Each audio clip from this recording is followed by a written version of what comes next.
여러분 새해 복 많이 받으십시오. 예. 시편 1편에 보면 어떤 사람이 복 있는 사람이라고 합니까?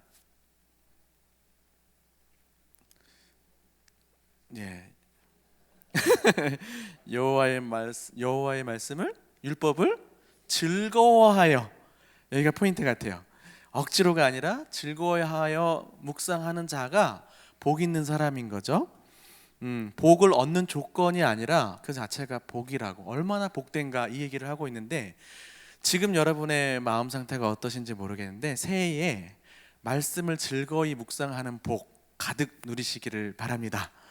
예, 동시에 시편의 1편 시편에 우리가 토라 시편이라고 하는 게 있습니다. 율법 말씀 시편, 그게 19편, 1편, 19편 합쳐서 119편, 이렇게 세 군데가 있는데 119편에는 어떻게 시작하냐면요, 얼마나 복된가 똑같이 그러면서 말씀을 지키는 자가 얼마나 복된가. 여러분, 말씀을 지킬 수 있다는 것이 얼마나 큰 기적인지 아십니까?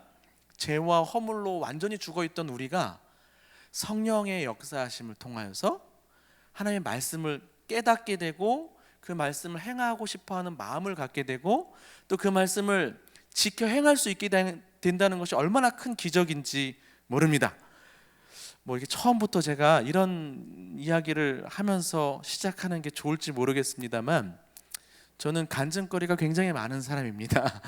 여러 가지가 있고 시간이 나눌 시간은 없을 것 같아요. 저는 굉장히 보기와는 다르게 귀티나게 생겼지만 굉장히 어려운 그 삶을 누구보다 자신 있게, 나보다 어렵게 산 사람 있냐 할 정도로 그런 좀 우여곡절이 있는 그런 삶을 살았는 사람입니다. 어찌됐든 여러 가지 경험들이 있어요. 특별히 한 5년 전인가요? 강직성 척추염이라고요, 국가 희귀성 7대 난치병, 우리 고민정 아나운서 남편이 걸린 병. 머리부터 발끝까지가 이게 척추가 다 붓는 겁니다. 붓고 굳는 거예요. 그래서 이걸 이제 보통 이렇게 굳기 때문에 이걸 수술을 삼각형으로 2번 잘라야지, 허리를, 그래야지 신호등을 볼 수 있는. 그거는 이제 굳은 상태고 굳기까지 염증 작용 때문에 굉장히 아파서 실질적으로 그렇게 되더라고요. 처음에 얼마 안 가서 목발 짚고 그 다음에 휠체어 타고 그 다음에 누워버렸어요. 그래서 교회 청년들이 와서 머리 감겨주고 밥 먹여주고, 화장실 못 가서, 이게 힘줘서 아픈 게 아니라 각도만 조금 틀어줘도 너무 아파서 저는 이제 신학, 목회 이거 다 사치스럽게 여겨질 정도로 하나님, 저 걸을 수만 있으면 참 좋겠습니다. 그게 5년 전이었어요. 5년 전인가요? 아무튼 2014년 1월 2013년 11월 이 정도였으니까 한 그 정도 5년 전이겠네요. 그렇죠? 근데 이게 목적은 아니지만 신유로 났습니다. 예, 예. 박수 쳐주셔도 되고요. 저는 이거는 제가 직접 몸으로 경험한 거기 때문에 하나님께 영광 돌리기 위해서라도. 그런데 그 성령의 역사는 2가지 차원의 역사가 있습니다. 하나가 저의 이러한 신유와 같은 초월적 역사, 초월적 차원의 역사가 있고요. 또 하나는 인격적 차원의 역사가 있어요. 인격적 차원의 역사가 뭐냐면 우리의 지정의, 내 이성과 감정과 내 삶의 의지와 이 모든 것들이 하나님이 원하는 것들을 소원하며 행하게 하게 되는 거. 그게, 그래서 저는 이게 얼마나 복된 것인가. 말씀을 좋아하게 되고 말씀을 사모하게 되고 말씀대로 행할 수 있는 것이, 이거 진짜 내가 강직성 척추염에서 신유로 나은 것보다도 훨씬 더 큰 복이라는 사실들을 경험하게 됩니다. 다시 한번 우리 서로 새해 복 많이 받으십시오. 그 마음을 담아서 한번 인사하겠습니다.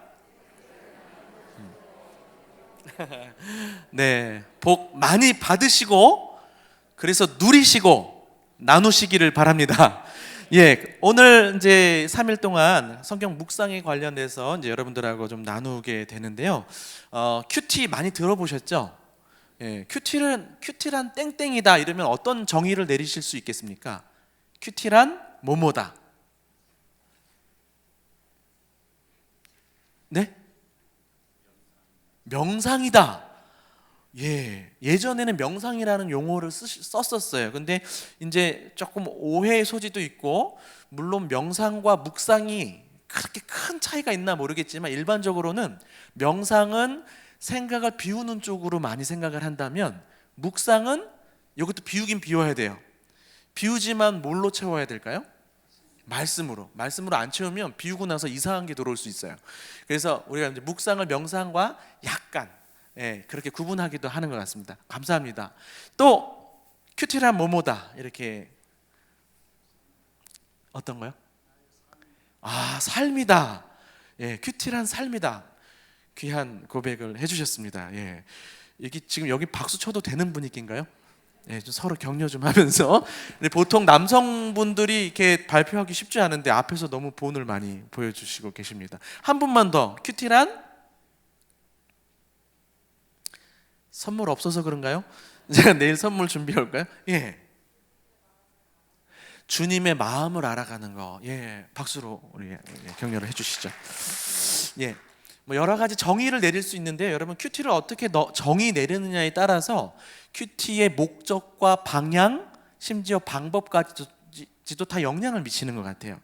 주로 많이들 이야기하는 큐티의 정의는 교제다, 하나님과의 교제다, 하나님과의 만남이다, 이런 말들을 많이 여러분 들어보셨을 겁니다. 큐티는 하나님과 교제하는 거다, 그렇죠? 좋은, 저는 하나의 축인 것 같아요. 그런데 큐티는 이것만이지 않습니다. 여러분, 제가 미리 좀 말씀드릴게요. 이따가 뒷부분에 재미없게 좀 딱딱하게 진행될 수 있는 것들을 앞에 그냥 먼저 조금 해버리는 게 좋을 것 같아서, 여러분 자신의 큐티를 좀 돌아보실 때 성경 묵상에 아까 말씀드렸던 우리의 인격적인 요소에서 지적인 요소, 정적인 요소, 의적인 요소에서 여러분 어느 쪽에 좀 더 이렇게 포커스가 맞춰져 있는지를 좀 점검해 볼 필요가 있어요. 여러분, 말씀을 읽거나 묵상할 때 이렇게 정서적으로 주로 접근해서 하나님과의 친밀함을 꾀하는지, 아니면 말씀을 깨닫는 것에 대한 그 지적인 유희로서의 즐거움, 이런 쪽으로 좀 많이 포커스가 가 있는지, 혹은 말씀은 행하는 거지 말씀 듣고 실천하는 쪽으로 많이 애쓰고 있는지, 혹은 셋 다 안 하고 있는지, 이런 부분들을 여러분 한번 점검해 볼 필요가 있어요. 저는 답을 드리려고 하는 게 아니라 균형이 필요하고, 여기서 균형이라는 것은 꼭 1대1대1이 아니라 여러분 시기마다 다를 것 같아요. 올 한 해 여러분들이 조금 더 나는 하나님을 머리로 알아가는 것이, 좀 말씀을 깨달아가는 것이 더 좀 나한테 필요한 것 같아. 그러면 말씀 묵상 큐티할 때 뭘 많이 하셔야 될까요? 이렇게 묵상을 많이 하셔야겠죠? 근데 나는 이제는 조금 어느 정도 알 만큼은 아는 것 같아. 근데 나는 뭐가 약해? 행하지 않는 게, 하나라도 행하지 않는 게 문제야. 그러면 조금 묵상의 시간을 줄이시고 내 삶에 연결하는 시간들을 그 자리에, 어차피 제한된 시간이니까 그렇게 자기의 큐티의 스타일을 디자인해 갈 수 있다는 겁니다. 큐티가 지금 한국에 보급된 지가 한 48년 정도 됐습니다. 왜냐하면 성서윤회원에서 거의 큐티를 보급했다고 보면 되거든요. 그러니까 저희가 48주년이 됐으니까요. 그러니까 초창기에는 이 적용을 많이 강조했습니다. 그때 당시에 이 부분이 약했기 때문에. 그렇죠? 적용 안 하면 큐티를 안 하는 것이다 그랬는데, 그러다가 보니까 또 이 부분이 너무 약해지는 거예요. 말씀을 자의적으로 해석하고 문자적으로 적용하는 어떤 그 우가 있었죠. 그러다 보니까 또 한 차례 큐티는 위험할 수 있어. 그래서 연구식 묵상이라든지 좀 공부를 많이 하게끔 하는 지적인 차원이 더 많이 강조되기도 했던 것 같아요. 근데 이것이 많이 강조되니까 큐티의 역동성이 또 상실이 되기도 했습니다. 처음부터 제가 좀 너무 좀 깊게 들어가는 경향이 있는 것 같습니다. 그런데 어찌됐든 요것과 요것은 많이 좀 이렇게 왔다 갔다 하는데, 요즘에는 오히려 이 정적인 차원을 많이 좀 놓치게 되기도 하는 것 같아요. 그러니까 이런 부분들에 대해서 이제 여러분들이 한번 이게 사실은 좀 뒤에서 했어야 될 이야기인데 먼저 말씀드립니다. 정의가 나와서 어떤 사람은 교제다 그러는데 이 부분은 이제 정으로 많이 향하는 묵상이 될 것 같아요. 그렇죠? 여러분 어떠신 것 같습니까? 올해 어느 쪽에 좀 더 비중을 두고 싶습니까? 자기의 큐티를 좀 이렇게 디자인해 보시고, 또 서로에 대해서도 잘하는 부분들은 더 잘하도록 하면서 부족한 부분들은 또 보완해 가는 그런 방식으로 여러분 큐티를 디자인했으면 좋겠어요. 저는 큐티를 이렇게 정의하고 싶습니다. 따라합시다. 큐티란 생존이다. 생존은 어떤 거죠? 없으면 죽는 거예요. 좀 무겁게 시작해서 죄송해요. 일단 큐티를 여러분들에게 쉽게 접근하게끔 하고 싶긴 하지만 제 직간접적인 경험으로서는 큐티 안 하면 죽더라고요. 그래서 좀 제가 선교단체에서도 간사로 이렇게 섬기면서 학생들 지도할 때도 이런 거 많이 느꼈습니다. 뭐 다 이야기할 수는 없겠고 실질적으로 큐티 안 하니까 죽더라고요. 여러분 우리 몸에 물이 몇 %로 구성되어 있죠? 70%. 물이 없으면 죽을까요, 살까요? 하나님이 우리를 뭘로 만드셨죠? 흙으로 또 생명으로 또 창세기 1장에서 가장 많이 반복되는 단어가 이르시되. 뭘로 만드셨죠? 말씀으로 만드셨습니다. 따라서 우리가 말씀이 없으면 죽는 게 당연한 거예요. 말씀에 뿌리 내리지 않으면 그 나무는, 뿌리 뽑힌 나무를 죽은 나무라고 합니까? 산 나무라고 합니까? 죽은 나무라 그러죠. 그런데 잠시 수분이 남아있어서 자기가 살아있다고 착각하는 게 더 심각한 문제입니다. 오늘날 우리가 하나님과의 관계에서 멀어지고 말씀으로부터 이렇게 뿌리가 뽑혀 있는데 그것도 모르고 자기는 살아있다 이렇게 착각하게 되는 위험한 상태에 있을 수 있다는 거예요. 여러분 미국 맞나? 제가 정확히 모르겠지만 모하비 사막이라고 있습니다. 목사님 아실 것 같기도 한데 미국에 있나요? 네, 모하비 사막이라는 곳에 가보면 두 종류의 식물이 이렇게 대조가 되어 있습니다. 하나는 덤불트리가 이렇게 나뭇가지 이렇게 좀 뭉탱이처럼 이렇게 되어 있는 거예요. 그러니까 쓰레기 같아요. 하나는 조슈아 트리라고 있습니다. 이게 참 대조가 되는데 어떠냐면 둘 다 살아있는 식물이에요. 그런데 이 덤불트리는 어떠냐면 바람이 불면 움직여요. 움직였다가 바람이 멈추면 어떻게 되냐면 잠시 잔뿌리를 내려요. 그래야 또 다시 바람이 불면 어떻게 될까요? 또 굴러다녀요. 굴러다니다가 또 멈추면 잠깐 잔뿌리 내리고. 여러분이 지금 제가 봤을 때는 제가 뭐 보지는 못했고요. 완전히 뿌리 뽑힌 것 같지는 않습니다. 그런데 덤불트리 같을 수 있어요. 그냥 수요 예배와 주일날 잠깐 잔뿌리 내렸다가 일상으로 돌아가 보면 세상 풍파에 그냥 굴러다니는 거죠. 굴러다니다가 또 잔뿌리 내리고 이렇게 생명력 없이 살아가고 있지는 않은가. 조슈아 트리는 한 600년 산다 그러더라고요. 한 곳에 깊이 뿌리 내려서. 그런 나무가 되셨으면 좋겠습니다. 여러분 성경에도 보시면 이 부분이 제대로 나와 있습니다. 호세아서 4장 6절을 우리가 한번 같이 읽어보도록 하겠습니다. 호세아서 4장 6절 시작. 내 백성이 지식이 없음으로 망하는도다. 내가 지식을 버렸으니 나도 너를 버려 내 제사장이 되지 못하게 할 것이요 내가 내 하나님의 율법을 잊었으니 나도 내 자녀들을 잊어버리리라. 여러분 호세아서 4장 6절이 뭐가 없어서 망한다 그랬습니까? 지식. 근데 이 지식은 어떤 지식일까요? 이게 호세아서 4장 1절로 올라가 보시면 정확하게 제가 오늘 제목입니다. 어떤 지식이 없으면 망하냐면요, 하나님을 아는 지식, 요게 없으면 망한다는 거예요. 살려면 어떻게 해야 될까요? 그러니까 하나님을 알아야 돼요. 힘써서. 여러분 호세아서 시대의 문제가 뭐였는지 혹시 아시나요? 호세아서 시대 때 사람들이 예배를 안 드린 게 아니었어요. 누구보다 열심히 정성스럽게 많이 자주 크게 예배를 잘 드렸던 시대였어요. 복도 많이 받았던 시대였어요. 물질적인 복도. 근데 하나님께서 원하셨던 거는 나는 제사를 원하는 게 아니라 나를 아는 것을 원한다, 이런 얘기를 하는 거예요.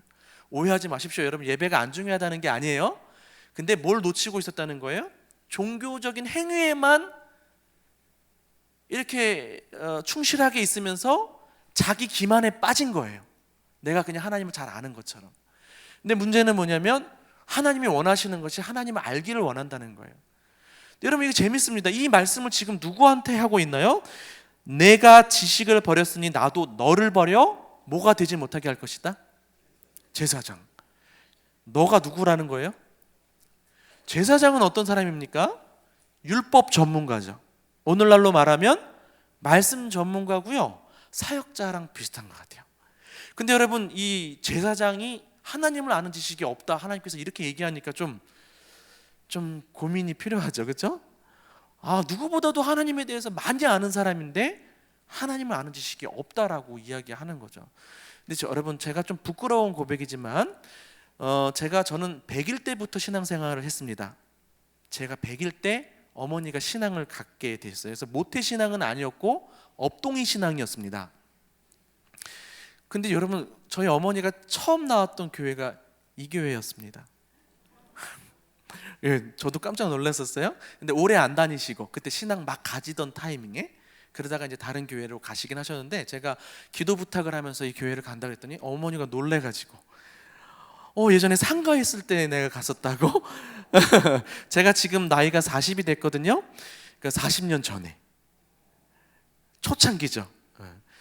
이렇게 세면 안 되는데 다시 돌아와야 돼요. 갑자기 어쨌든 100일 때부터 이렇게 신앙생활을 하게 됐지만, 짧게 제가 한 20살 이후로의 제 신앙생활을 돌아봤을 때 가장 신앙이 안 좋았던 때가 언제였냐면요, 신대원 시절이었어요. 이거 너무 아이러니하죠? 여러분, 신대원 시절에 그 산 속에서 지냈습니다. 기숙사 생활을 하면서 매일 새벽에 지문을 안 찍으면 예배로 인정을 안 해줘서 억지로라도 예배를 드렸어야 됐고요. 오전 내내 말씀 공부했고요. 점심에 채플이 예배가 계속 있었고요. 오후에도 말씀 공부, 그 다음에 화요일 기숙사 예배, 수요일 수요 예배, 얼마나 많은 예배, 얼마나 많은 공부를 했는지 모르겠어요. 근데 그때 제가 큐티를 안 했거든요. 왜? 나는 말씀을 많이 공부하고 있다고 생각했으니까 그냥 과제와 짐처럼 여겨졌던 거죠. 근데 실질적으로 제 안에 생명력이 없더라고요. 이렇게 넉넉하게 영적인 쿠션이 있어서 사람들을 넉넉하게 품어줄 수 있어야 되는데, 조금만 나를 누가 공격하면 예민하게 바로 반응이 되는 그러한 증상이 나타났다라는 겁니다. 그게 죽은 모습이죠. 너무 아이러니하지 않습니까? 가장 신앙이 좋았을 법한 신학대학원 시절에 어떻게 이렇게 됐을까? 저는 이 말씀 보면서 좀 찔립니다. 여러분, 그래서 이게 지금 생각해 보셔야 돼요. 제사장한테 무슨 문제가 있었는지. 제임스 패커가 쓴 하나님을 아는 지식이라는 책에 보면 하나님에 대한 지식과 하나님을 아는 지식을 구분해야 된다 그랬습니다. 영어로 하면 knowing God과 knowing about God을 구분해야 된다는 거예요. 좀 감이 오시나요? 제가 감을 잡기 위해서 여러분이 좋아하실지 모르겠지만 제 친구 이름을 하나 팔겠습니다. 제 친구 중에서 가장 유명한 연예인이 있습니다. 조자로 시작하는데 혹시 조? 예, 맞췄어요. 누가 말씀하죠? 예, 조인성. 예, 반응이 좋네요. 예, 조인성이랑 같은 반이었습니다.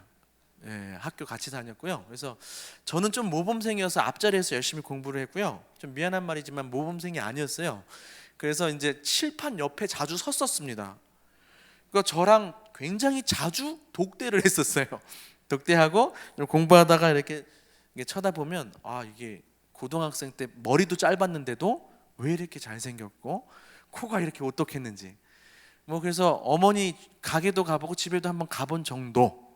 그러니까 많이 친하지는 않고 모르겠어요. 자꾸 꿈에 조인성이 저를 알아봐주는 꿈을 막 꿔요. 욕구가 있는 것 같은데, 어찌됐든 길게 얘기할 건 없고, 조인성 얘기를 제가 왜 하냐면요, 여러분 네이버에 조인성을 검색해 보시면 키가 몇 센치, 몸무게가 몇 킬로, 소속사가 어디, 이런 게 나오거든요.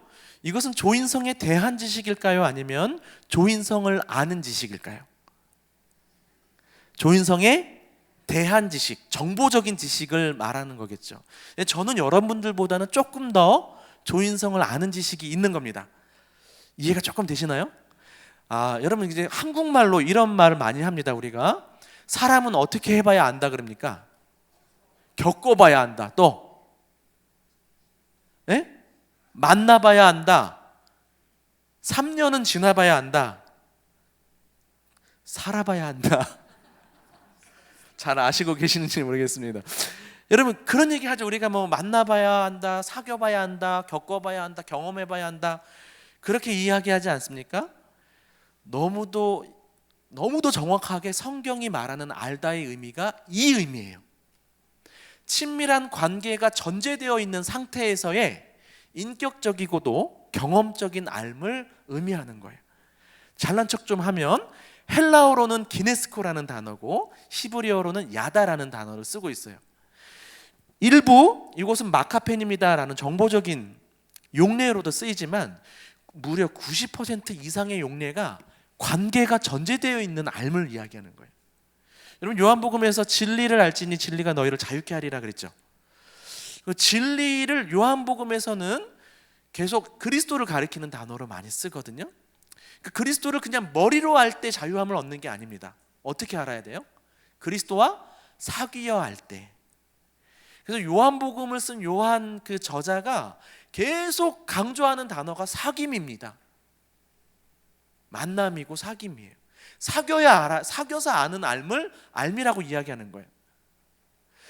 히브리어로 야다가 가장 처음 쓰였던 단어가 언제냐면요, 창세기 4장 1절. 아담이 그의 아내 하와와 동침함에 하와가 임신하여. 여기서 야다가 어디 쓰였을까요? 동침함에. 여러분 부부간에 하나님께서 가장 그 친밀함의 극치로 주신 선물이 성이지 않습니까? 거기에 야다가 쓰여지고 있는 거예요.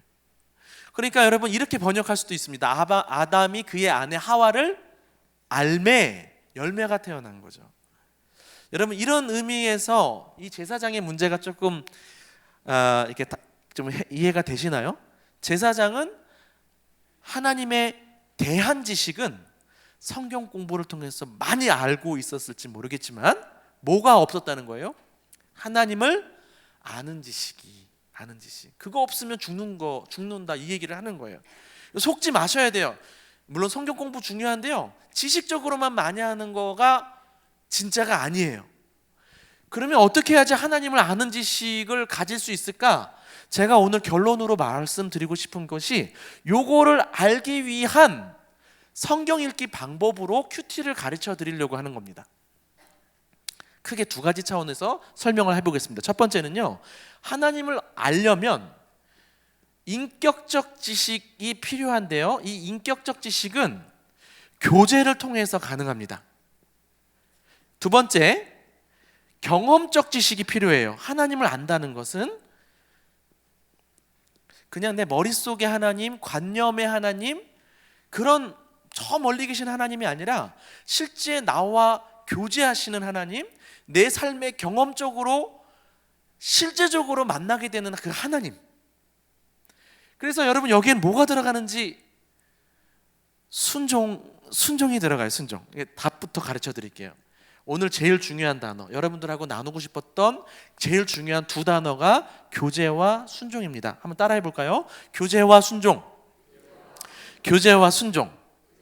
예, 하나는 왼쪽 뇌에, 하나는 오른쪽 뇌에 심어 주셨으면 좋겠어요. 여러분 이게 있어야지 하나님을 인격적으로 알아갈 수 있고, 이게 있어야지, 순종이 있어야지 하나님을 경험적으로 알아갈 수 있다는 이야기를 제가 지금 짧게 좀 더 해드리려고 합니다. 첫 번째로, 여러분 인격적 지식이라는 게 뭘까요? 여러분 인격적이다 그러면 사람들이 흔히 화 안 내는 사람을 인격적인 사람이라고 많이 생각하는 것 같아요. 그렇지 않습니다. 인격적인 관계를 맺는 사람은 어떤 사람이냐면 상대방의 인격과 자기 자신의 인격 모두를 존중하는 사람이에요. 이해가 가셔요? 그래서 때로는 화낼 수도 있어야 되죠, 그렇죠? 근데 여러분 어떤 사람은 대화할 때 자기 말만 하는 사람이 있습니다. 그 사람은 누구의 인격만 소중히 여겨요? 자기. 그런 사람하고 여러분들이 대화하면 인격적인 교제를 누리실 수 있나요? 어때요? 자기 말만 하는 사람하고 대화하면 기분이 어떻습니까? 네? 나쁘고, 짜증나고, 그렇습니다. 근데 반대의 경우도 있더라고요. 반대의 경우는 어떠냐면 뭔가 듣기는 듣는 것 같은데 아무런 자기 표현이 없는 사람이 있어요. 이런 사람하고 대화하면 여러분 어떠세요? 답답해 죽겠죠? 답답하죠. 여러분 하나님과의 관계도 마찬가지입니다. 하나님은 우리에게 주로 성경을 통해서 말씀하시고요. 또 우리는 주로 뭘 통해서 말씀하죠? 하나님께 기도를 통해서 말하죠. 근데 어떤 사람들은 기도만 하는 사람이 있어요. 자기 말만 해.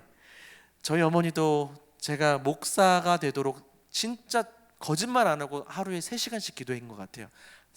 아침 출근 전에 새벽 기도 가서 또 출근 후에 교회 가서 또 저는 그래서 어머니의 기도가 정말 이 교회에 다녔던 우리 어머님의 교회 기도가 참 그게 있어서 이렇게라도 살지 않은가 싶은데 기도를 정말 열심히 하는 분들이 많습니다.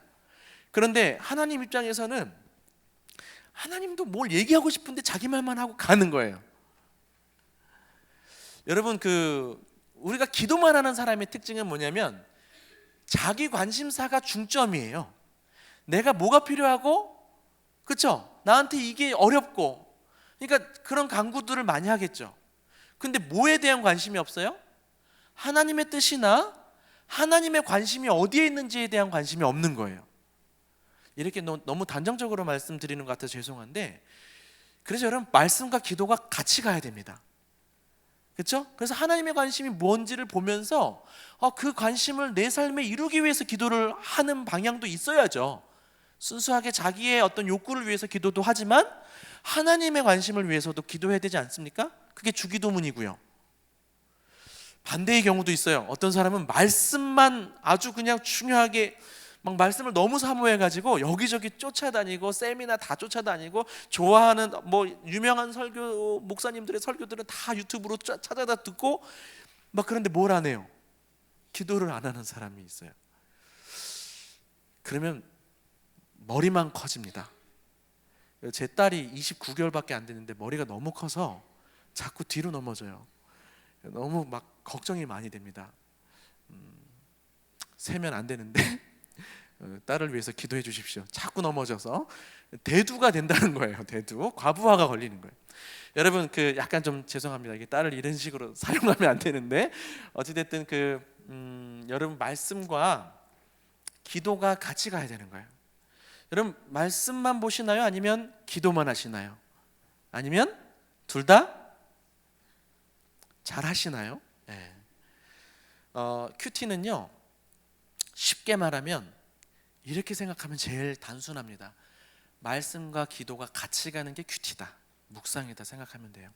보통 큐티를 성경 묵상이라는 단어로 우리가 정의를 내리기 때문에 큐티 그러면 말씀이 한 90% 되고 한 10%가 기도라고 생각을 하는 경우가 있어요. 근데 절대 그렇지 않습니다. 50대 50 아니면 오히려 기도가 90이어야 돼요. 주체가 달라집니다. 여러분이 큐티 한다고 앉아서 여러분이 하나님의 말씀을 읽고 해석하고 밑줄 긋는 것 같죠? 아닙니다. 그 시간을 통해서 성령께서 여러분의 삶을 해석하십니다. 그리고 여러분의 삶의 어떤 부분들에 대해서 밑줄을 그으십니다. 이거 한번 다시 생각해 보도록. 이 큐티의 주체가 내가 아니에요. 내가 되는 순간 율법주의나 기복주의나 남들 비판이나 그 다음에 이제 자기중심적으로 잘못된 아전인수식으로 적용하거나 이러기가 쉬워요. 기도가 너무 중요하다는 사실. 제가 순서를 가르쳐 드릴 건데요. 큐티 순서는 기도로 시작해서 기도로 끝납니다. 이렇게 가르쳐 드리지만 사실은 모든 과정에 이 밑받침이 기도여야 되는 겁니다. 이게 여기 성경 읽기, 묵상하기, 적용하기, 나누기 뭐 이런 거 있으면 이 밑받침을 바치는 게 뭐라고요? 기도.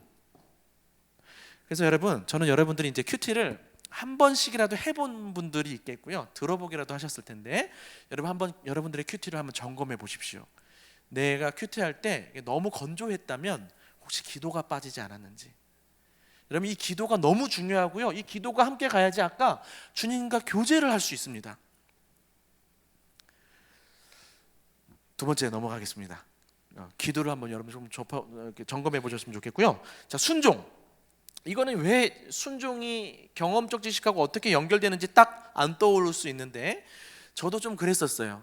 레베카 피퍼시라는 사람이 쓴 빛으로 소금으로라는 책이 있습니다. 안 외우셔도 돼요. 근데 제가 그 책을 읽는데 복음과 관련된 책이었거든요. 근데 그 책에서 저자가 뭐라 그러냐면 여러분 전도 많이 하실 텐데 이렇게 얘기합니다. 여러분들이 전도하실 때 반드시 영접기도로 끝내지 마십시오 이러는 거예요. 이게 무슨 말인가 했거든요. 영접기도가 잘못된 것인가? 근데 그 얘기를 하는 게 아닙니다. 영접기도가 마지막이 아니고 반드시 처음 예수 믿는 사람한테 반드시 순종을 요구하십시오 이렇게 돼 있는 거예요. 그 책을 제가 처음에 읽을 때 20대 초반에 읽었었는데 읽는데 마음이 조금 부딪혔어요. 아니 이제 막 신앙생활 하려고 하는 사람한테 왜 부담을 줘서 이게 역효과가 나게 하는 건 아닐까, 그런 어떤 두려움이 있었는데 계속 책을 읽다 보니까 좀 동의하게 됐어요. 물론 우리가 이제 조심해야 됩니다. 그리고 우리는 또 순종 이런 거 요구한다 그러면 꼭 뭘 생각하냐면 교회에서 뭐 맡어 이런 차원으로만 이렇게 많이 접근하기가 쉬운 것 같아요. 근데 여러분 저자가 이야기하고 있었던 그 확신과 전제는 뭐냐면요, 우리가 하나님을 순종하지 않으면 알 수 없는 영역이 있다는 겁니다. 다시 말해서 사역리나 여러 가지 프로그램들 제자 훈련을 통하여서 하나님을 머리로 알아가는 하나님은 반쪽짜리 하나님이라는 거예요. 동의가 되시나요? 순종해봐야 하나님을 알아갈 수 있다는 거죠. 요단강 어떻게 건넜나요? 홍해는 먼저 갈라주셨지만 요단강은 광야 2세대가 발을 담갔을 때 온몸으로 하나님을 경험했죠. 그렇죠? 여러분 아까 제가 하나님에 대한 지식하고 하나님을 아는 지식을 구분했잖아요. 하나님에 대한 지식도 중요합니다. 바른 선 이해가 있고 그게 머리로 그치지 않고 실제 살아있는 지식으로 가야 된다는 그 얘기를 드린 것입니다. 오해하지 마세요. 그래서 성경 공부도 열심히 하셔야 돼요. 근데 하나님에 대한 지식 중에 가장 중요한 지식이 뭘까요? 저는 하나님이 완전하신 분이시다라는 사실을 자주 묵상을 해봅니다. 여러분 하나님이 완전하신 분이라는 사실을 믿으십니까? 예, 그 머리로 아는 지식이 일단 있으셔야 돼요. 근데 그게 여러분하고 아무 상관없으면 안 되고 여러분하고 상관 있게 만드는 게 하나님을 아는 지식이 될 거예요. 하나님이 완전하시다라는 말은요, 하나님이 아무것도 필요가 없으시다라는 말하고 똑같습니다. 우리는 의존적이죠. 그래서 누군가 필요하고 하나님이 필요해요. 하나님은 홀로 자기 충족적이신 분이셔죠. 완벽하시고 완전하시기 때문에. 그래서 여러분 이 부분 가지고 좀 많이 생각을 해보셔야 됩니다. 약간 세야 될 것 같은데 여러분 하나님이 그 완벽하신 분이 왜 십자가에 달려 돌아가셨나요? 이거 한번 좀 생각해 보세요. 왜 예수님이 십자가에 달려 돌아가셨는지 한번 생각해 보세요. 저는 우리가 신앙생활의 어떤 그 출발점이라고 생각합니다. 이 부분을 한번 점검할 필요가 있어요. 왜 예수님이 십자가에 달려 돌아가셨는지 한번 생각해 보시라는 거예요. 그냥 그 앞에 서서 십자가 앞에서 한번 물어보세요. 하나님, 예수님 왜 그 자리에 달려 계십니까? 여러분 왜 십자가에 달려 돌아가셨죠? 우리를 구원하시려고, 그렇죠? 조금만 더 이렇게 들어가서 질문을 드리면, 예를 들면 이렇게 보기를 드릴 수 있을 것 같아요. 여러분 왜 여러분들 그 십자가 예수님께서 돌아가셨는가? 1번 여러분 구원하셔서 헌금 많이 하게 하려고. 맞나요? 틀리나요? 2번 여러분 구원해서 교회 봉사 열심히 하게 하려고. 맞나요? 틀리나요? 예, 조금 헷갈리기도 하죠.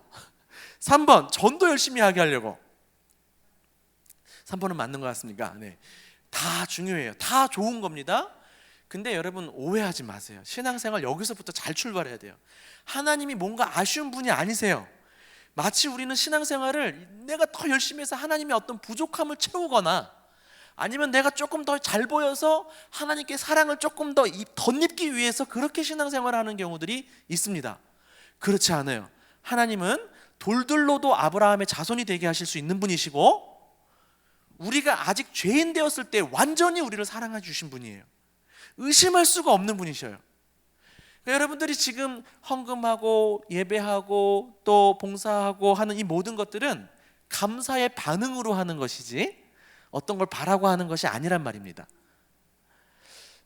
야, 그런 부분 한번 좀 점검해 보셨으면 좋겠어요.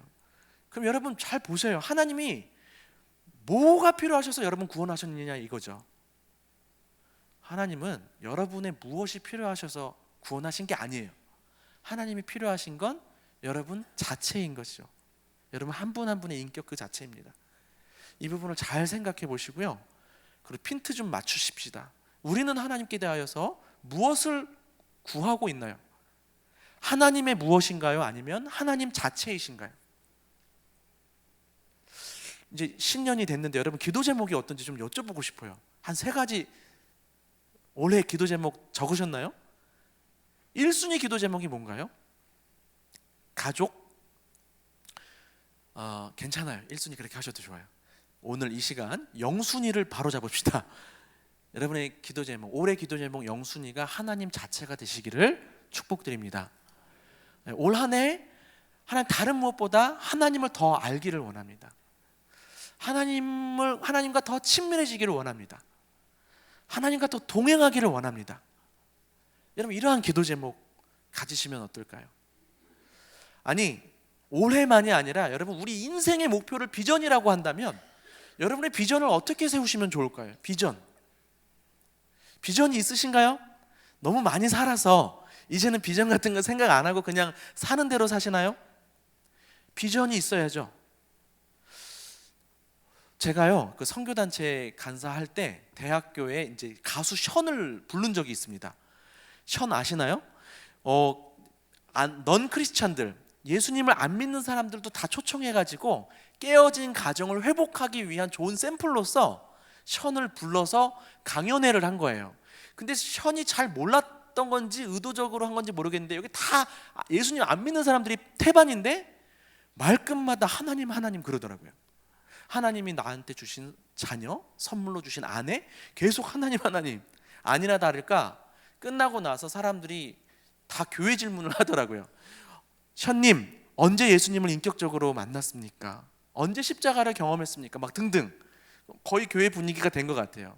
근데 그때 어떤 한 자매가 물어봤어요. 션님 당신의 비전이 무엇입니까? 물어봤어요. 제가 진짜로 우리 청년들을 위한 마음이 막 클 때였는데 정말 좋은 자극을 해줬으면 좋겠다 그런 마음들을 갖고 있었거든요. 근데 찬물을 확 끼얹더라고요. 저는 비전이 없습니다. 근데 이제 그리고 나서 한 말이 이제 조금씩 충격이 됐어요. 비전 여러분들 있으신지 모르겠어요. 저는 아주 오랫동안 목사가 비전이었던 것 같아요. 근데 션이 뭐라 그랬냐면 저는 비전이 없습니다. 왜냐하면 비전이 하나님보다 앞설 수 있기 때문입니다. 그게 저는 지금 막 와닿더라고요. 저는 사역이 하나님보다 앞설 때가 있다는 걸 저는 알았거든요. 네. 근데 이제 거기서 그치지 않고 그 다음에 한 말이 성경 외에 제가 인간을 통해서 들은 말 중에 가장 멋진 말이었어요. 여러분들한테도 그게 같은 감동이 있었으면 좋겠는데 뭐라 그랬냐면요. 저는 비전이 없습니다. 뜸을 좀 들이고 왜냐하면 저는 비전이 하나님보다 앞설 수 있기 때문입니다. 저는 하나님이 비전입니다. 멋있나요? 저는 지금 조금 덜하네요. 이상하게 저는 이 하나님이 비전이다라는 말이 왜 이렇게 멋있는지 그러니까 흔들리지 않겠더라고요. 제가 꼭 목사를 안 한다 할지라도 이 말이 좀 이상하죠? 저 하나님이 비전이어야 되겠다라는 마음이 가졌었어요.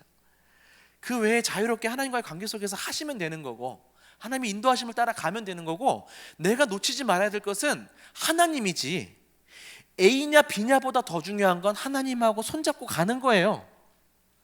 때로는 하나님의 인도보다 더 중요한 건 하나님과의 동행입니다.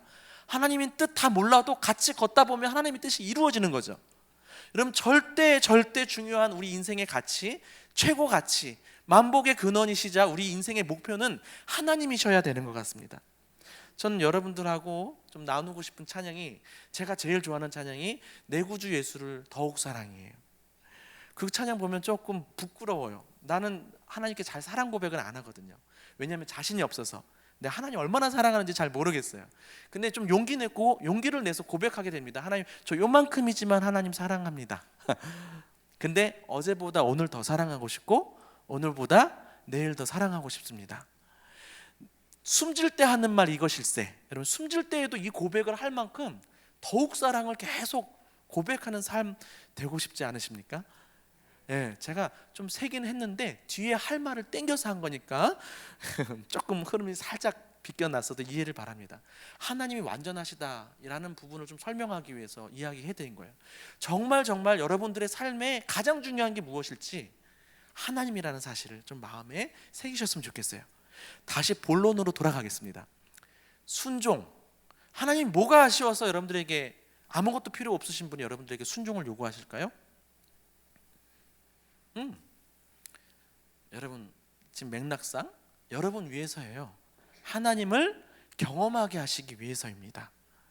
순종 알러지가 있는 사람들이 있을지 모르겠는데 여러분 그 오해를 좀 깨셔야 돼요. 제가 김남준 목사님이 마음지킴이라는 책을 쓰셨는데 한 예화가 좀 인상이 남더라고요. 어떤 왕이 신하들을 불러서 궁정 호숫가에 있는 물을 이 항아리에다가 담으라 그러셨어요. 이 예화 들어보셨나요?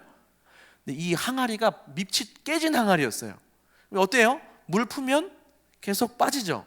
그러니까 신하들이 막 이제 우리 왕이 조금 정신이 이상한가 막 이러다가 막 불만이 막 생겨서 한 명이 그냥 다 항아리 던지고 간 거예요.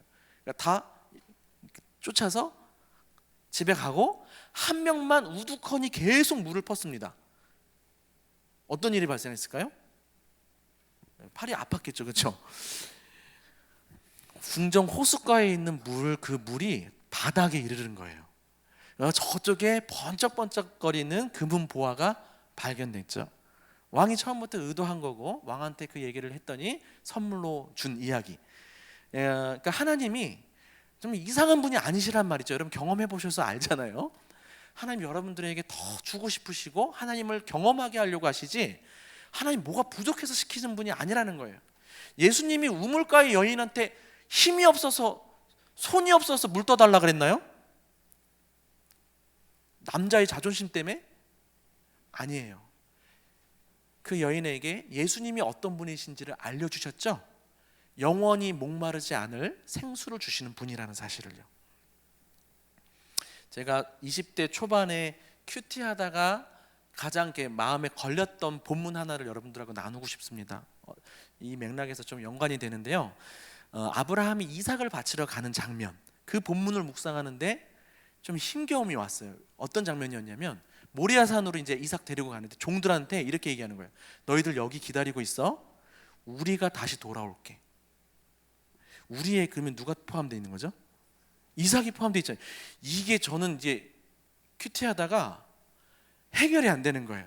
1번 종들이 막을까 봐 거짓말을 했다.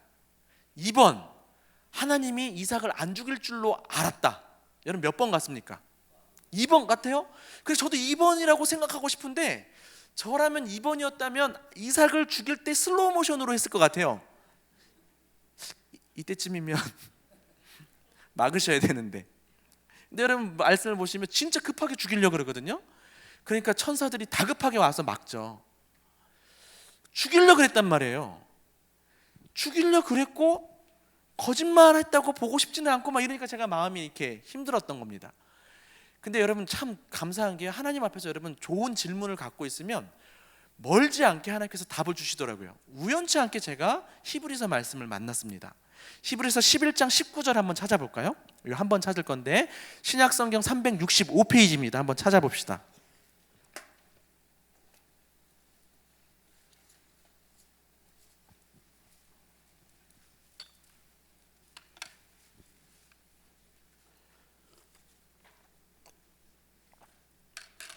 다 찾으셨나요? 한번 19절 같이 읽겠습니다. 시작.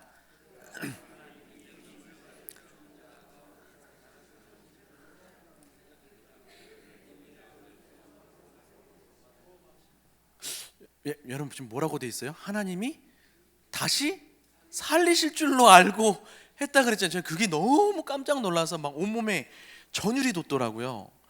어떻게 예수님이 아직 샘플을 안 보여주셨잖아요. 부활에. 근데 수천 년 전에 어떻게 부활 신앙을 가질 수 있었을까? 그런 어떤 놀라움이 왔었는데 근데 얼마 안 가서 또 의문이 들었어요. 여러분 하나님께서 죽은 자를 다시 살리실 수 있는 분이라는 거 믿으시나요? 그럼 그거 믿고 옆 사람 죽여도 되나요? 여러분 이거 조심하셔야 돼요. 이런 믿음을 소위 자기 최면적인 믿음이라 그래요. 말씀에 근거하지 않고 자기가 믿고 싶은 걸 확실하게 확고하게 믿는 믿음을 좋은 믿음이라고 생각하는 경향이 좀 있습니다. 우리 안에. 의심하지 말고 믿어. 의심하지 말고 구해. 그러니까 믿는 거예요. 그냥 우리 중심성이죠. 그렇죠? 하나님이 어떤 분이신지 알고 그분이 어떤 말씀을 우리에게 주셨는지를 살피면서 간절히 기도할 수는 있지만, 그렇죠? 내가 믿고 싶은 걸 그냥 그렇게 믿고 죽여서는 안 되는 거예요. 여러분, 일단 오해하지 마십시오. 여러분 내 자녀 바치라고 하나님 절대 안 하셔요. 왜냐? 일단 하나님은 인신제사를 제일 가증히 여기시고요.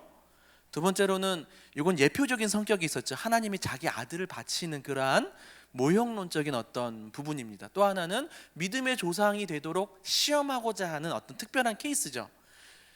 그래서 여러분 일단 불안해하지 않으셔도 돼요. 근데 여러분 어떤 시험 문제였는지가 좀 중요한 것 같아요. 아브라함한테 이삭을 바치라는 그 명령은 어떤 시험 문제였을까요? 우리는 보통 이 아브라함에게 주신 하나님의 시험 문제가 마치 충성도 테스트처럼 생각하는 경향이 있어요. 너 내가 이것도 하라 그러면 할 수 있어? 요것도 하라 그러면 할 수 있어? 이거보다 더 큰 거 요구해도 할 수 있어? 혹시 그렇게 생각해 오지 않았나요? 그런 부분들도 일리 있는 부분입니다. 그런데 여러분 정말 여기서 중요한 시험은요, 여러분 아브라함이 순종의 사람이기도 하지만 어떤 조상입니까? 믿음의 조상이거든요. 믿음에 대한 시험이었어요. 어떤 믿음에 대한 시험이었는지 11장 그 앞에 17절 18절 한번 다시 한번 읽어봅시다. 시작.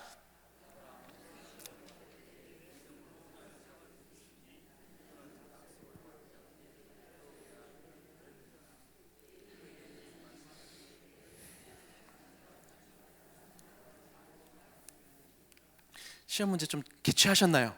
하나님께서 어떤 약속을 주셨어요? 얘가 이삭이에요.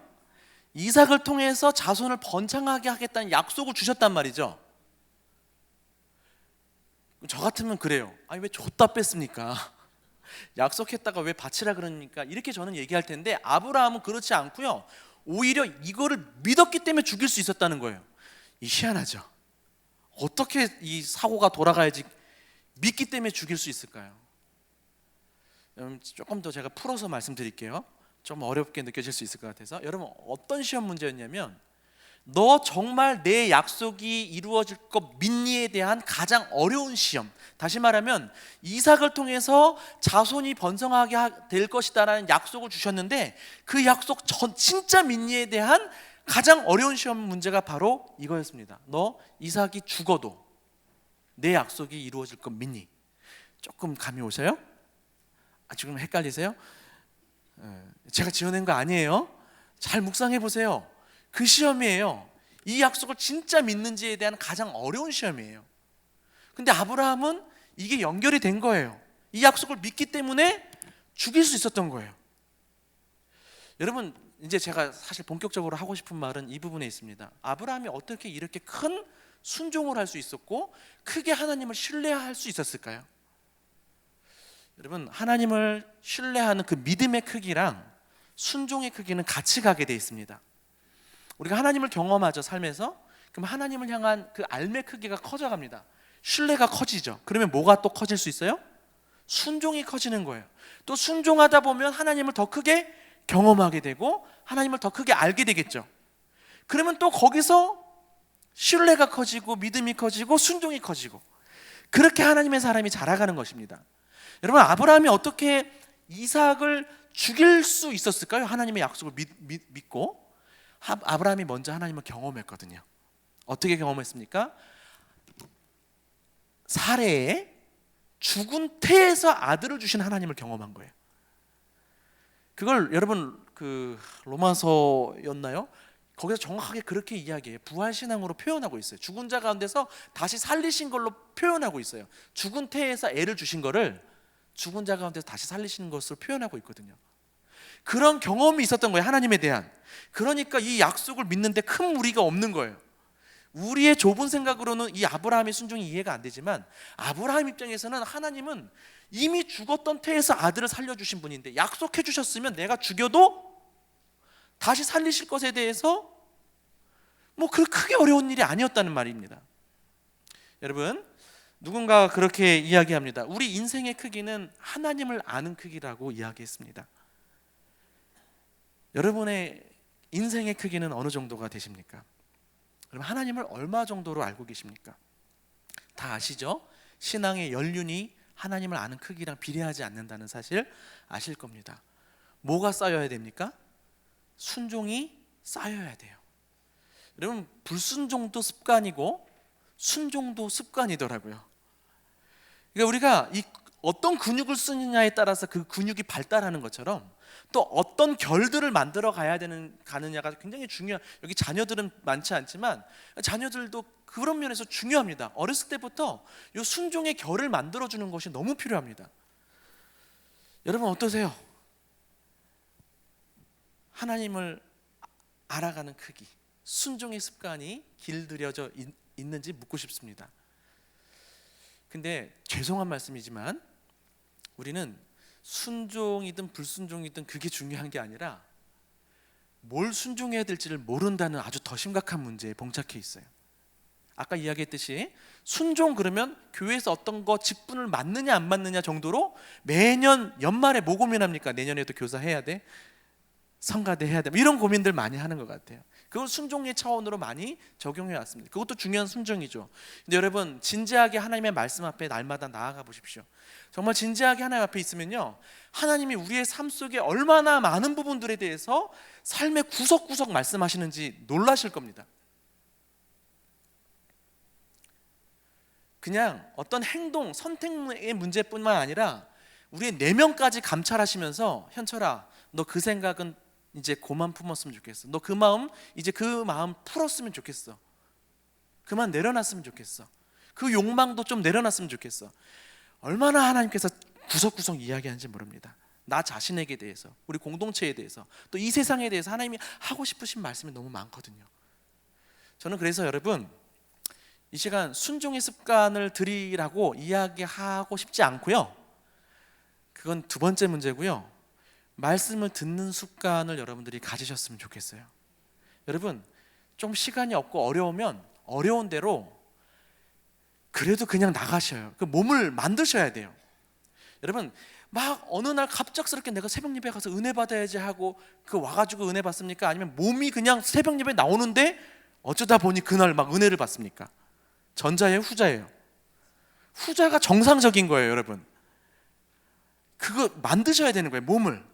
하드웨어가 안 구축되어 있으면 소프트웨어가 아무리 좋아도 가동이 안 되는 거예요. 구동이. 이게 좀 너무 어려운 예화였던 것 같습니다. 여러분 일주일에 3번 큐티하는 게 어려울까요? 일주일에 매일 큐티하는 게 어려울까요? 정확합니다. 왜? 3번 하고 싶은 마음이 안 생긴거든요. 그냥 매일 하는 거, 조금 가볍게 하는 한이 있더라도 매일 하는 게 중요한 거예요. 그래서 여러분 제가 오늘 부탁드리고 싶습니다. 일단 하나님을 아는 지식으로 나아가기 전에 좀 우리가 힘써서 훈련이 필요한 것 같아요. 힘써서 말씀을 듣는 습관, 하나님 말씀 앞에 나아가는 습관을 좀 만드셨으면 좋겠어요. 여러분 같은 21일 동안 같은 시간과 같은 장소에서 어떤 일을 하면 그것이 습관이 된다 그러더라고요. 때로는 여러분 무슨 이게 3일 무슨 그 사자성어가 있지 않나요? 작심삼일. 작심삼일이 될 수 있어요? 그럼 또 작심하면 되는 거거든요. 계속 습관을 만드시고요. 좀 좋은 팁을 드리자면 뭐 이렇게 한 명씩 짝지어 가지고 21일 데이 이런 이벤트를 해서 21일 동안 계속 서로 잘하든 못했던 큐티 한 거 그냥 사진 찍어서 인증샷이라도 좀 서로 고백하면서 21일 동안 한번 지켜보세요. 희한하게 몸에 잡힙니다. 그래서 여러분 조금 제가 오늘 뭐 힘있게 얘기해서 좀 죄송한데 일단 말씀 앞에 나아가는 게 중요한 것 같아요.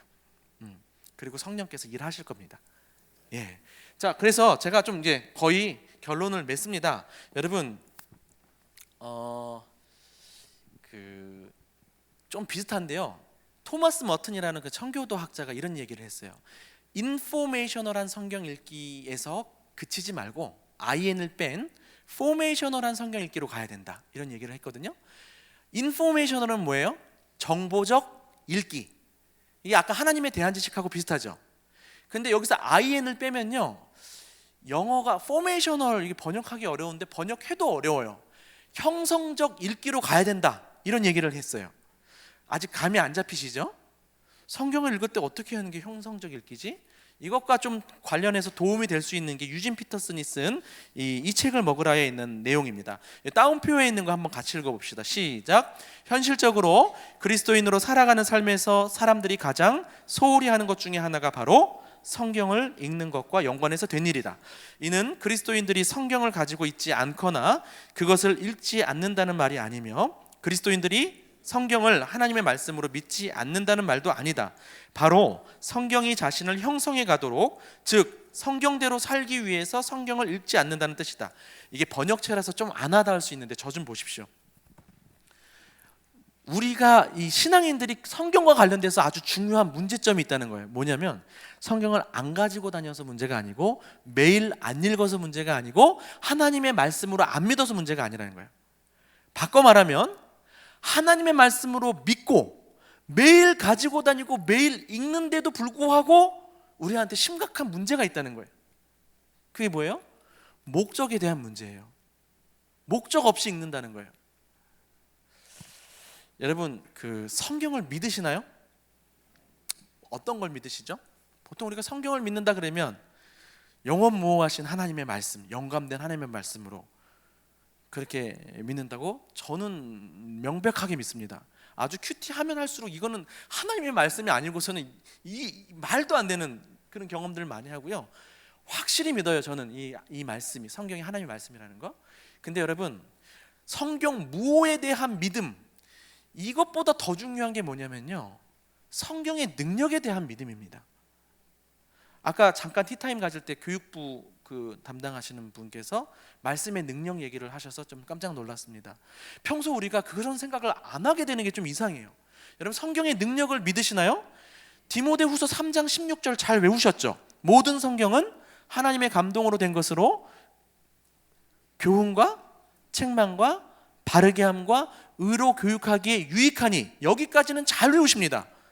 그 다음 구절이 사실 더 중요하거든요. 이게 왜 필요한지. 교훈과 책망과 바르게 함과 의로 교육하기에 유익하니, 그래서 결론이 뭐냐면 17절, 이는 하나님의 사람으로 온전케 하며, 뭐예요? 하나님의 사람들을 하나님의 형상으로 온전케 세워간다는 겁니다. 형성해 간다는 겁니다.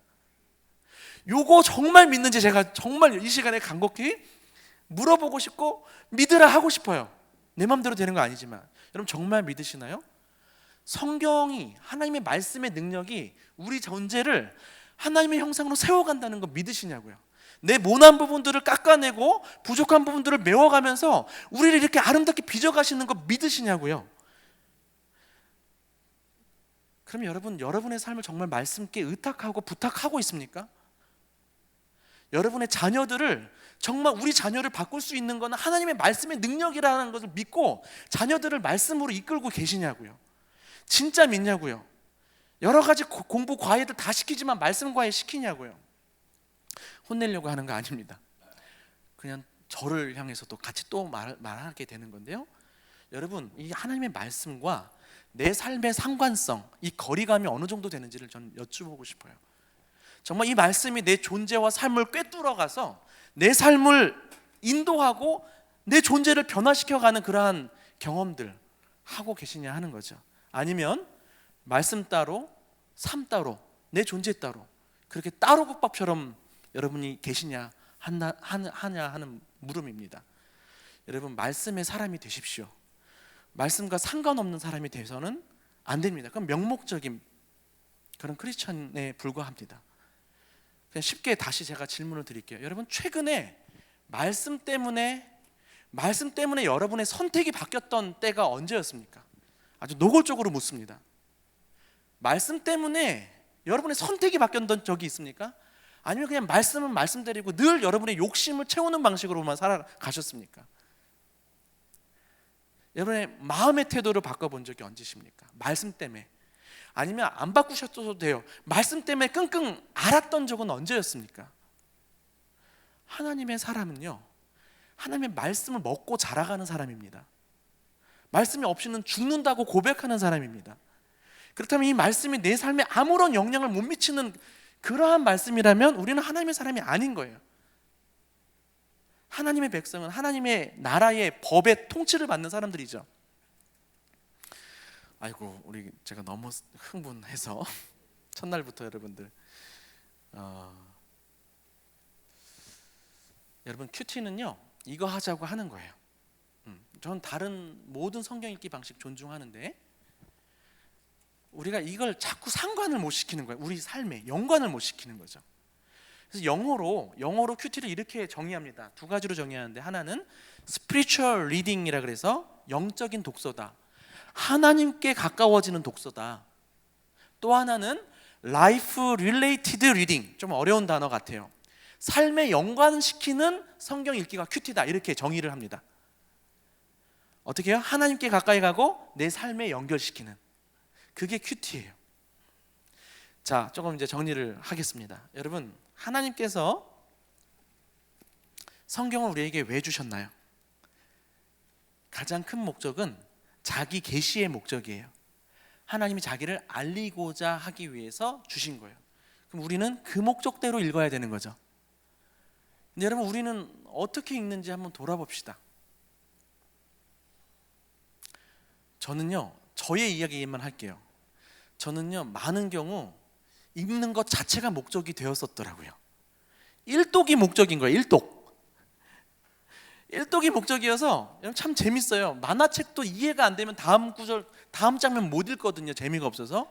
근데 우리 한국 크리스천들은 놀라운 능력을 갖고 있습니다. 이해가 안 되는데도 꿋꿋이 잘 읽어요.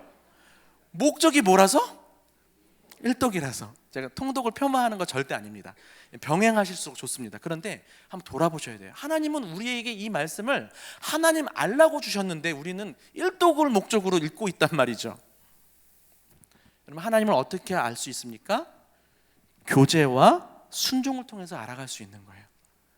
다른 모든 설교를 비롯해서 모든 성경 읽기 방식이, 저는 목적이 이런 방식이 됐으면 좋겠어요. 그냥 머리로만 아는 것이 아니라 그 말씀을 통해서 하나님이 어떤 분이신지 깨닫고 교제하고, 그리고 내 삶에 연결시켜서 순종하는 삶을 통하여서 실질적으로 하나님을 경험하며 하나님을 아는 크기가 자라가게 되기를 바란다는 겁니다.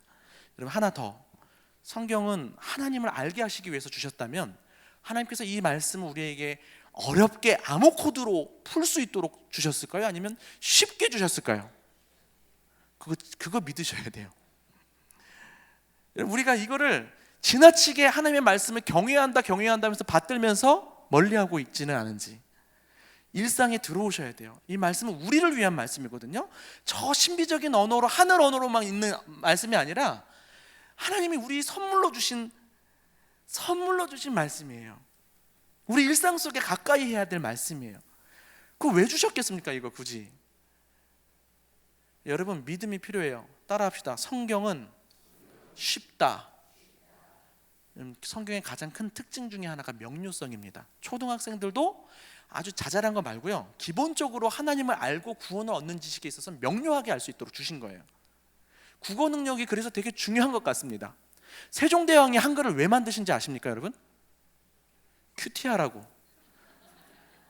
전 진심으로 고백해요. 하나님 너무 감사해요. 우리에게 성경을 주시고 한글을 주시고 한글로 번역된 성경을 주신 것이 너무 감사해요. 제가 놀랐던 경험은 언제냐면, 저도 청년 때였는데 어느 날 말씀을 읽는데 말씀이 깨달아지는 거예요.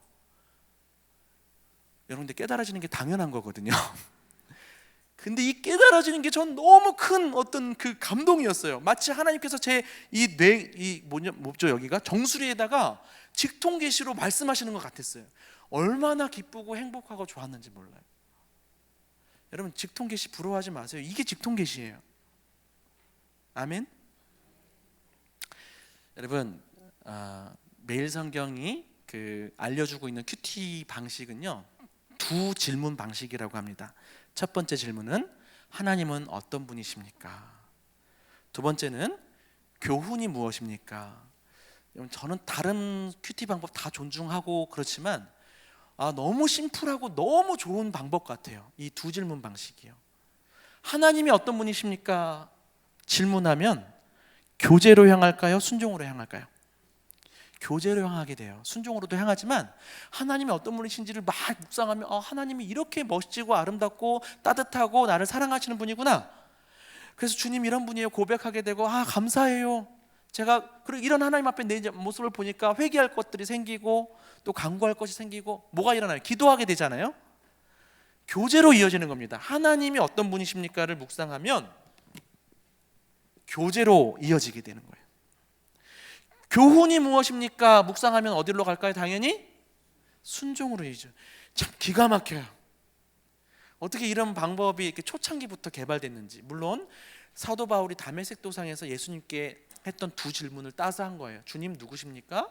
내가 무엇을 하리이까? 이 질문인데요. 저는 진짜 너무 심플하게 너무 좋은 방법 같아요. 이 두 질문을 여러분 그러니까 목적 있게 읽자는 거예요. 그냥 일독이 아니라 읽으면서 하나님은 어떤 분이신지 그리고 내가 내 삶에 연관시켜서 순종해야 될 하나님의 뜻이 무엇인지 이 두 가지만 생각해서 읽어도 우리 삶에 주님과의 교제와 순종을 통해서 실질적으로 하나님을 알아가는 크기가 커져간다 이 말입니다. 그런 삶으로 여러분들을 초대하고 싶습니다. 마음에 큐티하고 싶은 마음이 좀 더 생기셨나요? 다른 방법도 성경 요절도 성경 공부도 설교도 다 이런 목적으로 향하셨으면 좋겠어요. 그런데 실질적으로 큐티는 한 손바닥만한 본문이거든요. 너무 길지도 않고 너무 짧지도 않은 본문을 가지고 한 2-30분 앉아서 차분하게 또 바쁘면 10분이라도 5분이라도 차분하게 이 말씀 속에서 그냥 읽는 게 아니라 하나님이 어떤 분이시지? 내 삶에 하나님께서 원하시는 것이 무엇인지 그 생각하면서 한번 읽는 거죠. 그래서 하나님을 여러분 진짜 가깝게 느껴보세요. 저는 예전에는 이렇게 말했었거든요. 큐티를 할 때는 몰랐는데 안 해보니까 이 큐티가 얼마나 중요한지 알겠더라. 근데 조금 진지하게 하다 보니까 하면 할수록 큐티하는 게 너무 즐겁고 행복한 거예요. 하나님이 굉장히 가깝게 느껴집니다. 때로는 제가 불순종해요. 근데 불순종했을 때 하나님께서 치시거든요. 이건 좀 안 좋은 의미로 이야기하는 게 아니라 저는 하나님께 혼났을 때도 너무 기쁘더라고요.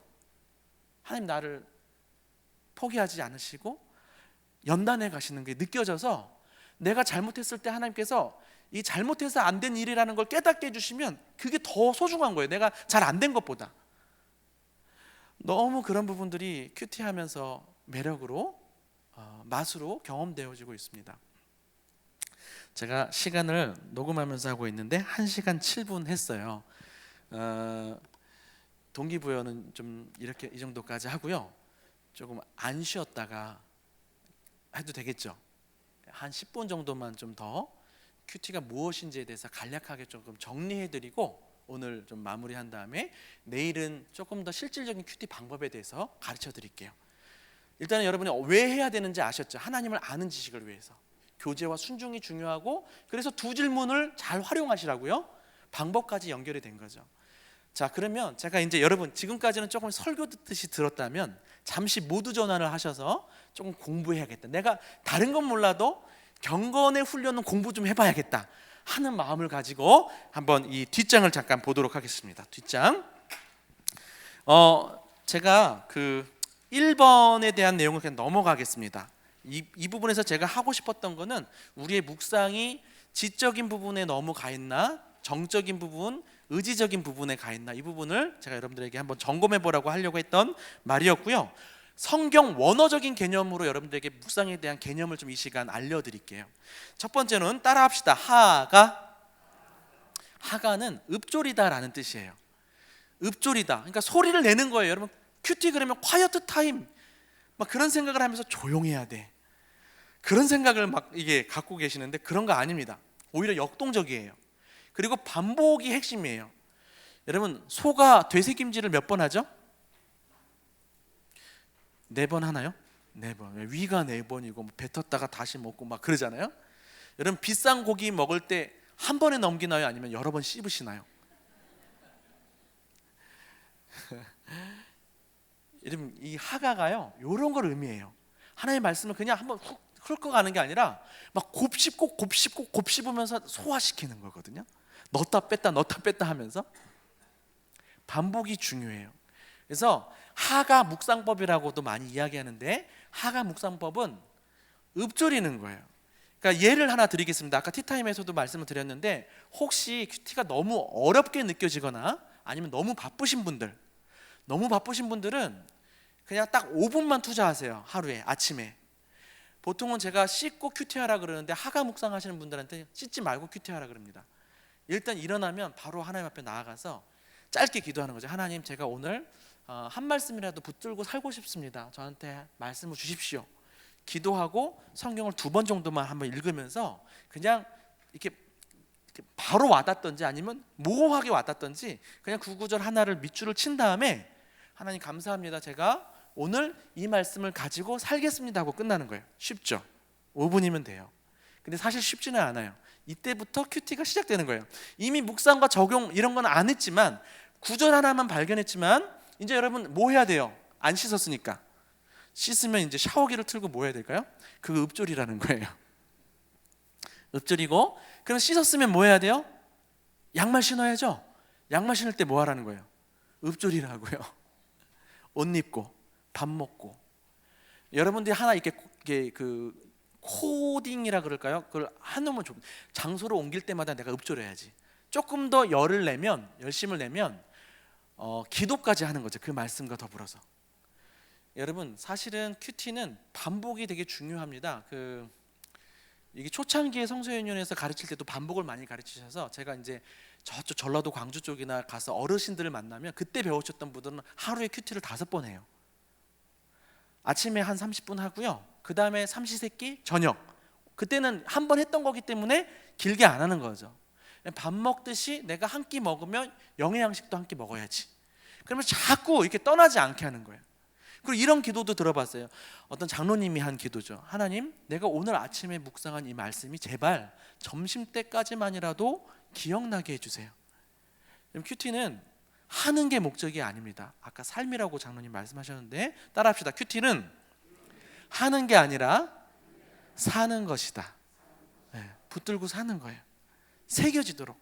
그러면 여러분이 스스로 묵상과 적용을 안 해도 우러나오는 큐티가 할 수 있어요. 우러나오는 하나님께서 울려주셔요. 그러니까 꼭 하나님이 울려주시는 게 더 좋고 이런 건 아니에요.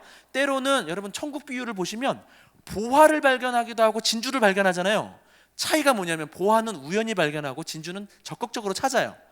큐티할 때도 때로는 신비적으로 하나님이 이렇게 깨달음을 주실 때가 있고 때로는 우리가 생각을 통해서 찾아갈 수도 있는 거예요. 그러니까 너무 한쪽만 큐티라고 생각하지 마세요. 조금 어렵게 얘기한 것 같아요. 다양한 방식을 다 존중하되 여러분 읍조리시면 그날 이렇게 읍조리고 있는데 어떤 사건이 딱 만나는 경우가 생각보다 자주 걸릴 거고요. 그리고 혹 그런 부분이 없더라도요. 그렇게 하나씩 새겨진 말씀은 다 마음속에 뭐가 될까요? 축적이 되고 저장이 되는 거예요. 그러면 다음 날에도 꼭 오늘 말씀이 오늘 적용이 아닐 수 있는 거거든요. 말씀이 살아서 적용으로 이어지는 능력이 되기도 한다는 말씀입니다. 저장하세요. 꼭 그날 적용 못해도 괜찮아요. 저장하는 거예요. 한 말씀이라도. 이게 읍조리는 큐티예요. 이게 묵상의 원래적인 개념이에요. 계속 반복해서 내면화하는 거예요. 씹어먹는 거예요. 제가 결론에다가 이야기하려고 했던 부분인데요. 하나님은 이 책을 먹으라고 하십니다. 아주 그냥 창자에 다 채우라고 하셔요. 여러분 먹는다는 것은 그냥 머리로 읽고 끝나라는 얘기가 아니에요. 먹으면 어떻게 돼요? 소화하고 이 말씀이 온 몸으로 흘러 들어가서 혈액으로 공급하고 내 삶에 힘을 주죠. 말씀이 삶의 힘이 되고요. 결국에는 어떻게 되냐면 말씀으로 그래서 자라게 되고 그래서 결국에는 말씀 자체가 돼버려요. 우리가 이게 그 성만찬의 원리랑 같습니다. 주님의 몸과 피, 그 성만찬을 먹으면 우리가 주님과 연합해서 우리 안에 주님이 사시는 것과 같아요. 그리고 사실은 많은 곳에서 예수님은 말씀과 자신을 동일시하십니다. 나의 계명을 가지고 지키는 자라야 나를 사랑하는 자니. 너희가 내 안에 거하고 내가 너희 안에 거하면 이렇게 안 하고요. 너희가 내 안에 거하고 내 말이 너희 안에 거하면. 태초부터 로고스, 말씀으로 존재하셨던 주님은 우리가 다른 건 사실 착각하기가 쉽거든요. 내가 신앙생활 이 정도 하네. 근데 속일 수 없는 게 아주 구체적인 게 말씀에 대한 태도가 주님에 대한 태도랑 딱 맞닿아 있습니다. 여러분 얼마나 말씀을 사모하시고 무겁게 여기시고 즐거워하시는지가 하나님을 얼마나 즐거이 여기시고 무겁게 여기고 또 뭐라 그랬습니까? 어쨌든 그거를 보여주는 바로미터가 되는 거예요. 말씀을 먹으십시오. 네. 그래서 말씀이 되십시오. 에스겔서와 요한계시록에 나오는 중요한 구절이죠. 이 책을 먹으라. 이 두루마리를 먹으라. 이거 먹는 게 우리가 할 일이에요. 그래야 살죠. 한 끼, 한 큐티까지는 아니더라도 하루 한 큐티는 좀 하십시다. 네. 자, 그럼 두 번째 10분 한다 그래 놓고 두 번째 성경 원어적인 의미는 따라합시다. 시아흐. 우리가 사전적으로 알고 있는 묵상의 단어 의미랑 비슷합니다. 깊이 생각하는 게 묵상이에요. 오늘날 우리의 위기는 어쩌면 생각하지 않는 것에서 온 것일 수 있어요. 점점 시대는 생각하지 않도록 그렇게 이끌고 가고 있습니다. 여러분 책 읽는 거 이제는 책 읽는 시대 아니죠? 보는 세대가 됐고 혹 책 읽고 싶어도 저자 불러서 그냥 요점만 말하라 그러는 거예요. 우리 지금 이 속도의 시대를 살고 있거든요. 여기서 우리가 성경을 읽는 것도 기적이고 근데 읽으면서 생각하는 건 더 기적인 거예요. 얼마나 우리가 시대를 거슬러야 되는지 모릅니다. 근데 여러분 생각하는 존재로 하나님께서 우리를 만들어 주셨어요. 우리의 머리 이건 신앙의 장애 요소가 아니라 선물입니다. 성화가 되면 하나님을 알아가는 주요 통로가 돼요. 이 머리 감사하십니까? 여러분 하나님께서 우리에게 뇌를 주신 거 정말 감사하시고 쓰십시오. 제가 인상 깊었던 묘비명이 뭐였냐면 이겁니다. 만일 그대가 생각하는 대로 살지 않으면 머지않아 그대는 사는 대로 생각할 것이다. 좀 안 와닿을 수 있는데 한번 따라해보면 이제 와닿을 겁니다. 다 따라합시다. 만일 그대가 생각하는 대로 살지 않으면 머지않아 그대는 사는 대로 생각할 것이다. 이제 조금 더 와닿으셨나요? 자, 똑같은 일생입니다. 근데 하루를 어떻게 시작하느냐 굉장히 중요한 것 같아요. 하나님이 어떤 분이신지 하나님이 내 삶에 원하시는 게 무엇인지 한번 생각하고 사는 것하고 그냥 흘러가는 대로 사는 것하고 천지 차이요. 일상의 연속이 일생이죠. 여러분 어떤 일생을 보내고 싶습니까? 여러분의 일상에서 하나님을 생각하는 것으로 하루를 시작하시기를 바랍니다. 여러분 큐티는 이 생각하는 게 정말 중요해요. 사람들이 적용이 어렵다 그러죠. 사실 적용도 생각을 한 번 더 해야 되기 때문에 어렵다라고 생각하는 건데 사실 귀찮은 거예요. 너무 묵상까지 에너지를 다 빼고 적용까지 안 가는 거예요. 왜? 말씀을 생각하는 것도 귀찮은데 적용하려면 내 삶의 정황을 또 생각해야 되거든요. 연결을 시켜야 되거든요. 적용이 어렵기도 한 측면이 있습니다. 그러나 정직하게 이야기하면 우리가 생각하는데 아직 뭐라 그럴까요? 훈련이 안 된 거죠. 생각하면서 말씀을 읽으시고요. 생각을 하셔서 여러분 삶에 적용하셔야 되는 거예요. 그래서 묵상에서 생각하는 건 굉장히 중요하고요. 그래서 제가 미리 팁을 두 가지만 드릴게요. 생각하는 묵상을 위한 두 가지 팁. 첫 번째는 따라합시다. 질문하기. 질문이 묵상의 세계로 들어가는 문이에요.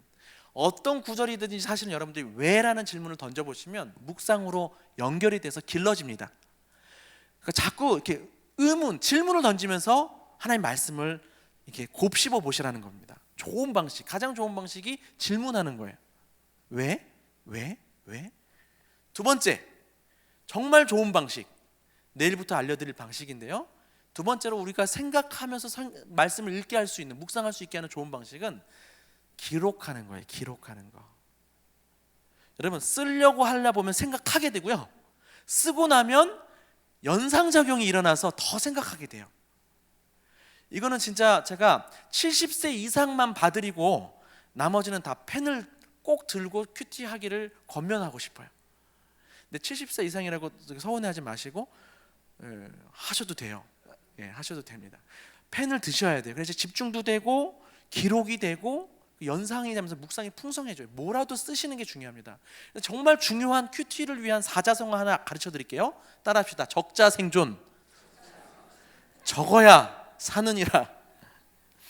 웃어주셔서 감사해요. 이제 마지막 마무리 타임인데, 그래서 이렇게 반복하고 그 다음에 질문하고 기록하고 무엇보다 기도하고 이러한 방식으로 하나님이 어떤 분이신지, 또 나에게 원하시는 하나님의 뜻이 무엇인지, 교훈이 무엇인지 이런 부분들을 생각하시면서 여러분 묵상하시면 여러분 이제 이전과는 다른 하나님과 정말 가까워지는 그런 삶을 살아갈 수 있을 것입니다.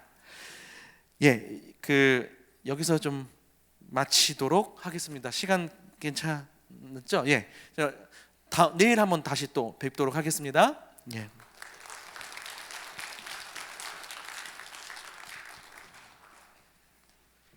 자, 우리 목사님 다시 한번 박수하며 여러분 크게 한번 하십시다. 고맙습니다. 목사님 고맙습니다. 우리 여러분 오늘 내일 모레 3일 동안 여러분 계속해서 말씀에 잘 집중하셔서 하나하나 여러분 쌓아나가 보시기 바랍니다. 아멘. 자, 이 시간 좀 같이 한번 기도하면서 시작하려고 하는데요, 마무리하겠습니다. 여러분, 하나님께서 저희 교회에 신년 집회로 그냥 부흥회하지 않고 말씀 묵상에 대한 것을 저희들에게 주셨습니다. 왜 말씀 묵상이 필요한지 오늘 김 목사님 통하여서 귀한 말씀을 저희가 들었습니다. 교제와 순종이 없이는, 말씀 묵상이 없이는 신앙은 자랄 수가 없습니다. 신앙은 역사할 수가 없습니다. 하나님 우리에게 놀라운 당신을 통하여서 말씀을 주셨는데, 예수 그리스도가 말씀이라고 하셨는데, 이 말씀을 내가 보지 못하고 깨닫지 못하고 그 말씀 앞에서 내 삶을 반추하지 않는다면 이 말씀은 나와 아무 상관이 없지 않겠습니까?